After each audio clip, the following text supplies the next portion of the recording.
Assalamu alaikum students. In this video we will learn about the bryophytes. So you can see in the picture that bryophytes have covered all the rocks. So this picture actually depicts that bryophytes are the plants that grow in damp places or near water, which is one of the characteristics of bryophytes. So let's talk about the other characteristics of the bryophytes. So bryophytes are amphibian plant, although they are terrestrial in nature, but they need water to complete their life cycle. So bryophytes evolved from green algae. Green algae are the ancestors of bryophyte. This is the most commonly asked question during board examination as well as during competitive examination. So learn this well that green algae are the ancestors of the bryophytes. Bryophytes lack vascular bundle, xylem and phloem, and they draw water by osmosis only a few centimeters above the ground. The plant body is thallus-like and is not differentiated into true root, stem, and leaves. And it is attached to the substratum with the help of rhizoid. Bryophytes also show alternation of generation. They have both phases, both gametophytic and sporophytic phases during its life cycle. Gametophytic phase is haploid and sporophytic phase is diploid. Gametophytic body is the dominant phase in bryophytes, and it is also the most commonly asked question that which phase is dominant in bryophytes. So gametophyte is dominant in bryophytes, whereas sporophytic phase is dependent on gametophyte for food and water. So the life cycle of bryophyte is haplodiplontic life cycle, as both haploid and diploid phases are present in its life cycle. On maturation, spore produced in capsule through meiosis, so these are n in number. Spore germinate to produce mass of tangled green filaments, which is known as protonema. As protonema grows, it forms rhizoids that grow into the ground, and above ground it develops into leaf or stem like structure, which is known as gametophyte. Male or female sex organs develop at the tips of the gametophyte. If both male and female gametophyte present on the same plant, then it is known as monoecious, and if female gametophyte and male gametophyte are separate, then it is known as dioecious. So the male sex organ is known as antheridia, in which sperms develop, and the female gametophyte is known as, or sex organ is known as archegonia, in which egg develops. So water is needed for their fertilization. Sperm swim towards the egg, and after fertilization, the fertilized egg develop into the sporophytic phase, and sporophytic phase again develops into the gametophytic phase, and this cycle goes on. So now let's talk about the classification of the bryophytes. So botanists have divided bryophytes into three classes. The largest one is the Bryopsida, which is the class of mosses. So these are most common in polar region.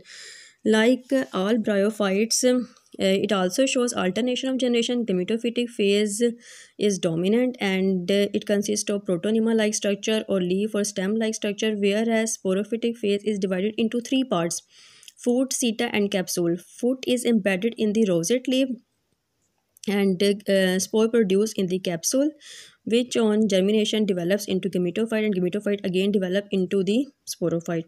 Asexual reproduction also occur in mosses under unfavorable condition, and mostly it occur by budding or breaking of the protonema. Protonema can break from anywhere and develops into a new plant on germination. So now the second one is the Hepaticopsida, which is also known as liverworts. So you can see here the picture of the liverworts. So liverworts get their name from the fact that some species resemble to the shape of the liver. So when the plants mature, the gametophyte produce structure that look like tiny umbrellas. These umbrellas carry the structure antheridium and archegonia that produce egg and sperm, which on fertilization develop into the sporophytic generation. Asexual reproduction also occur in liverworts, and asexual reproduction occur through gamecups. So these structure contain many haploid cells. So when these washed out, these cells can divide by mitosis to produce a new individual. So the third one is Anthoceropsida, which is also known as hornworts. So you can see the picture of hornworts here. So these structure get their name due to the sporophytic phase that looks like the horn of the animals. So the gametophytic phase is dominant as all in the bryophytes. Sex organ dorsally embedded in the thallus, water-borne sperm reaches to the egg and after fertilization develop into the sporophytic phase.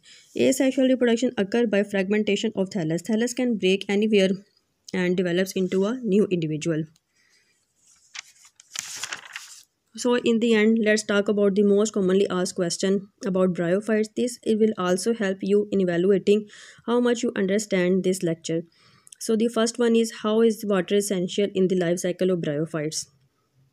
So water is required to complete the life cycle or to complete the life cycle of bryophytes. Without water, reproduction cannot occur. The second one is, list three groups of bryophytes. So the three classes of bryophytes are Bryopsida, Anthoceropsida, and Hepaticopsida. The third one is, what is the relationship between the gametophyte and sporophyte in mosses and other bryophytes? So gametophytic phase is dominant in bryophytes and sporophytic phase is dependent on gametophyte for food and water.